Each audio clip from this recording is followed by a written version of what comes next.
Hello, everyone. This is Old School with WhatTheBuck.net with a quick preview for the Cardinals game this week. The Bucs travel out to Arizona with a chance to move to 5-2 and actually claim the best record in the NFC, which, of course, Raheem Morris has gotten a lot of crap for coming out and saying we're the best team in the NFC last week at the press conference, regardless of the fact that it was mostly a motivational ploy and a clear point, in my opinion, towards simply the win-loss record.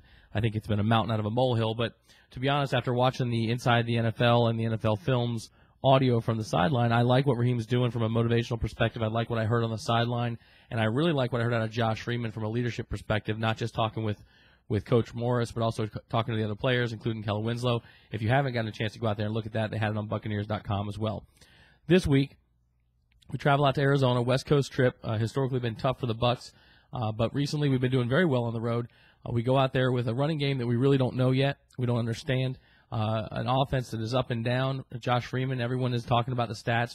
5 of his 7 wins come with fourth-quarter comebacks. I think he's a 117 QB rating in the fourth quarter, which is the best in the league. That's great. There's 3 other quarters we've got to play football in, and as a team, we've got to learn how to string together 4 quarters of football, both on the offensive and the defensive side of the ball. Coach Morris in the post-game in the locker room made the comment they came back and won after the worst first 30 minutes he'd ever seen. Well, guess what? You cannot continue to do that. So hopefully, back in the lab this week, there's been some tweaking. Now, there's been some injuries, certainly, and in fact, there's been a release, as I understand it. Kedrick Vincent's no longer with the team, which means that Ted Larson, who I thought played very poorly last week, will be in there again at left guard, Zuda at center, and as I understand it, Trueblood will not be playing, which means it will have James Lee, who I actually like the energy of, though he doesn't have the experience. I think that maybe athletically and from a desire perspective, we may have had some addition by subtraction there with Trueblood. He's not been playing particularly good football.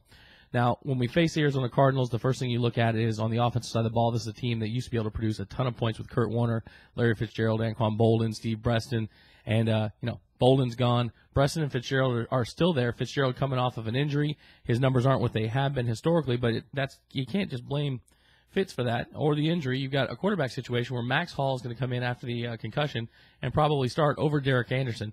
Neither one of these quarterbacks are putting up great numbers, and they're playing by an offensive line that is absolutely abysmal.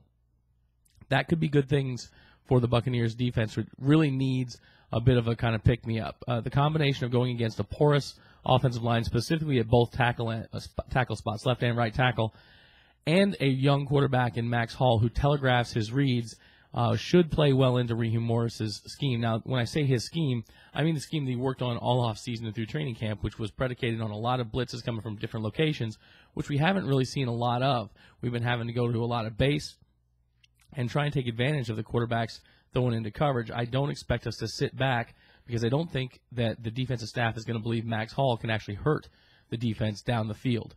Now, that being said, that means we're going to have to see guys like Rondé Barber and Quincy Black and Geno Hayes when their numbers are called on blitzes to get home, right? And we spoke to Steve White about that, and you heard Chris Hovan this week on the radio talking about it. You've only got a few seconds to get there. If your number's called, you better get to that pocket and disrupt the play. You don't always have to get a sack, but get the pressure, which will give the opportunity to the corner or the safety, whoever's out there in coverage, to make a play on the ball and potentially, get a score as well, which would be great to see from our defense. Now, the other side of this is our rush defense, which is much maligned and rightfully so, really bounced back well versus the Rams last week after a first half that was just horrific.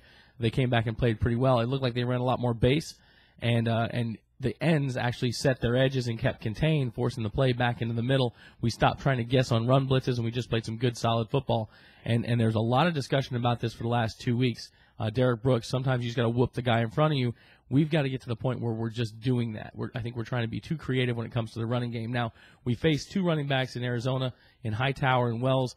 Both of them have talent. Hightower's got a better yard per carry average. I think he's close to 6 at 5.7. They've been carrying the ball about equally, I think 53 and 52 on the split. Hightower's got a little bit of problem holding on to the ball, but that was the same rap we heard on Ivory coming in from the Saints, and all Ivory did was run all over us like someone who runs all over somebody. So from a defensive standpoint, I do expect to see a lot more blitzing this week. I think you're going to see a lot of Rondé Barber coming from different spots on the field. We're obviously going to have to pay attention to Fitzgerald and Breston, both talented receivers, but Max Hall is going to give you a read of where he's going, and if our defense is paying attention, we'll be able to take advantage of that. Now, on the offensive side of the ball for the Bucs, the running game is in shambles. LeGarrette Blount was out with an illness this week. Hopefully he'll be back healthy. We heard where he'll get more carries. We're not sure whether that means he's going to get a significant amount of carries, but it certainly did look like a different running game when he was carrying the ball.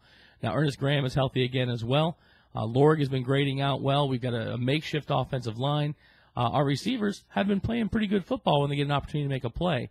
Now, the Cardinals' defense is a defense that actually kind of came out of nowhere and was pretty solid. They lost Dansby in the offseason. They lost Roll, but they still got Dockett. They went and got Joey Porter. But most importantly, and I'm not going to ignore Dominic Rodgers-Cromartie, DRC is a stud corner, no doubt about it. But I think that this defense really lives and dies with Wilson, Adrian Wilson, the safety. When I went back and watched the game against the Seahawks and some of the tape earlier in the season, if this guy's playing hard, if he's got his nose in the middle of it and he's driving that defense, the defense is active. You can kind of read the whole defense by what he does. Now, you've got to pay attention to those other individuals, but that's the guy we got to watch out for. That's who Josh has got to watch out for because Adrian is really going to be making the calls on that defense from what I saw on tape. Now, with regards to keys to the game for the Bucs, again, it's almost like a broken record. We have got to develop, find, steal, borrow, whatever we have to do to get a running game. I don't care which back it is. I don't care whether it's zone blocking or power man blocking. I don't really care. But by God, somebody, whether it's Olsen or Manjurian or whoever on that staff can do it, better manufacture some rushing yards, right? Because if we don't, we are doomed in the second half of the season when our schedule gets tougher, right? So this week, hopefully we'll see LeGarrette Blount in there. I think Cadillac Williams is doing a good job, certainly can do a good job on third down, but I think it's going to be very interesting to see what that makeshift line does. James Lee, when he came in, I know he got the penalty that everyone's going to give him crap for, which I thought was a bit of a ticky-tack penalty, to be honest. I know he did get in the pile late, but it looked like he held up to me. I really want to see what we're able to do running behind this line, even with Ted Larson in there. I think that if we can get into a bit of a rhythm against this Cardinals defense, which grades out very poorly, 27th in yards per game, which is even worse than us, and 28th in scoring, giving up 26.7 points per game. In the passing game, Josh Freeman just continues to impress. He really does. I think he's got to get that same focus that he has in the fourth quarter across the other three. I think Coach Olsen could help him out a little bit by taking advantage of the weapons he has. We ran mostly two receiver sets last week. I'd like to see Sammy Strouder out there in the slot. I don't understand why we're not seeing a lot more drag routes a la the New England Patriots. Strouder is a very difficult receiver to cover in those routes, whether he's coming all the way across the field or whether he's breaking it back to the outside, which we saw against the Rams. That's a very difficult route for anyone underneath to cover, and it's a very easy throw for Josh to make. So hopefully we're going to take advantage of him. Kellen Winslow should have some room in the middle this week as well. He came up and had a very good game last week. Another key to the game is we're going to have to stand up to what should be a heavy dose of Beanie and Tim Hightower. The Cardinals are not idiots. They're watching the tape. They're seeing that everyone and their brother can run all over this defense. They are going to test us. I do not expect them to try and get coy and try and go play action and hit us long. I don't see that happening. I see them just going vanilla and trying to run it down our throat. And the question is going to be, can McCoy and Sims, or Roy Miller rather, sorry, not Ryan Sims because he's going to be behind that, but Roy Miller, Styles White, Crowder, or Kyle Moore, whoever ends up on that end, Bennett, can those guys actually step up? Will we see Geno Hayes start to splash the way he has splashed earlier in the year? He's kind of disappeared for a couple of weeks. He's been making those same cuts. He's just making the wrong reads. If you watch him, he was taking the wrong lanes last week. He was seeing the play and just going the wrong direction. He's got to get that ship righted if he's going to start being the guy that people talk about week on week. And then Aqib Talib, we need him to show up to be the corner that we all believe he can be. The third one, we talked about this a little bit. I do think Ra's going to dial up some of the blitzes that we've got. I don't necessarily say we need to get into that 3-3-5 that has not been particularly successful, but we did see a lot of blitzes out of a number of sets, out of our base 4-3, whether it's sending an extra linebacker, sending a corner. I've never been a fan of safety blitzes per se, but we've got to do some things to confuse Max Hall and force some turnovers, give our offense the ball with a short field, which hopefully they won't dribble down their leg with multiple penalties and a sack. So I like our chances going against the Cardinals. I know they're a 3-3 team. They're a team that's been up and down when you look at the results this year. You know, they beat the Rams as well. Atlanta put a whooping on them 41-7. They were able to eke one out over Oakland. Then San Diego put a whooping on them 41-10. And then they got the big win against New Orleans, which is what everyone's kind of talking about because their defense came up with some great plays. This is a team that's very much in a similar position that we are. They're finding some highs and lows. They've got some youth out there. I think we can take advantage of it, and I think we can get our record up to 5-2 with a victory out there against the Arizona Cardinals. Let me know what you think about the video. Rate it up, put some comments, and I will see you next time.